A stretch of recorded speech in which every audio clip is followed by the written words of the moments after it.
السلام علیکم۔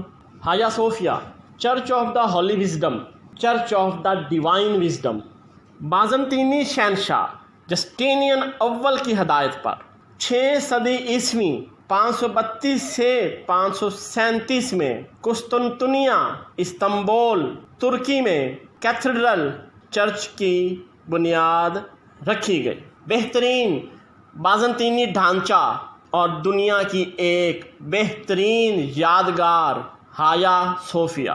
ہایا صوفیا سوموار کے علاوہ ہر دن دیکھنے کے لیے کھلا ہے۔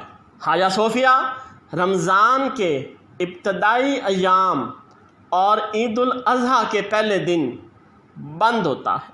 ہایا صوفیا کی داخلہ فیس 25 ترکی لیرہ یا 14 امریکی ڈالر یا 10 یورو ہے۔ آپ میٹرو یا لائٹ ٹرام لائنوں کا استعمال کرتے ہوئے ہایا صوفیا تک پہنچ سکتے ہیں۔ ہایا صوفیا کو 1985 میں یونیسکو نے عالمی ثقافتی ورثہ کے طور پہ منتخب کر لیا تھا۔ ویڈیو کے آخر میں کمنٹ ضرور دیجیے گا۔ کمال اتا ترک کے حکم سے 1935 میں ہایا صوفیا کو جمہوریہ ترک کے میوزیم میں تبدیل کر دیا گیا تھا۔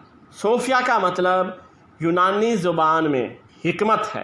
محراب، گھنٹیاں، قربانی کے برتن، شبیہ والا پردہ ہٹا دیا گیا جب چرچ کو مسجد میں تبدیل کیا گیا تھا۔ جب ہایا صوفیا چرچ تھا تب 50 فٹ چاندی کا شبیہ والا پردہ اندر سجا ہوا تھا۔ اب یہ میوزیم میں نمائش کے لیے ہے۔ روم میں صرف پینتھیون ہی دنیا کے اندر ہایا صوفیا کے گنبد سے تھوڑا بڑا گنبد رکھتا ہے۔ ایسٹرن آرتھوڈاکس چرچ نے ایک اہم جگہ کی حیثیت سے 1000 سال تک ہایا صوفیا پر توجہ دی۔ استنبول میں نیلی مسجد یا سلطان احمد مسجد کو ہایا صوفیا کو دیکھ کر ڈیزائن کیا گیا تھا۔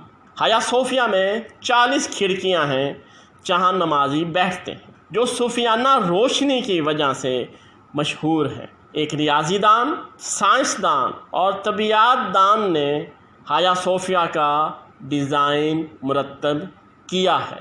ہایا صوفیا اپنی عظمت کی وجہ سے بہت دور دراز سے دکھائی دیتا ہے۔ یہ ایک تعمیراتی ذہانت اور بازنطینی فن تعمیر کا پہلا شاہکار ہے۔ یہ سیول کیتھیڈرل تعمیر ہونے تک 1000 سالوں سے سب سے بڑا چرچ تھا۔ ایمپریس لوج مغرب کے اوپر گیلری میں ہے، جہاں سے مہارانی رسم اور تقریبات دیکھ سکتی تھی۔ سنگ مرمر کے دروازے کو ممبروں کو میٹنگ کے چیمبر میں داخل ہونے اور باہر جانے کے لیے استعمال کیا جاتا تھا۔ اس لاج کا استعمال سلطان عوام کو نظر آئے بغیر رسموں میں شامل ہونے کے لیے کرتا تھا، اور یہ سلطان کو ممکنہ قاتلوں سے بچانے کے لیے بھی تھا۔ کتب خانہ جنوبی گلیارے میں ہایا صوفیا کی پہلی منزل پر واقع ہے۔ ترکی صدر طیب اردگان نے ہایا صوفیا کو دوبارہ مسجد کے طور پر استعمال کرنے کی اجازت دینے کے حکم نامے پر کر دیے ہیں۔ ویڈیو دیکھنے کا شکریہ۔ اجازت چاہوں گا اس دعا کے ساتھ کہ اللہ تعالیٰ آپ کو خوش رکھے۔ اللہ حافظ۔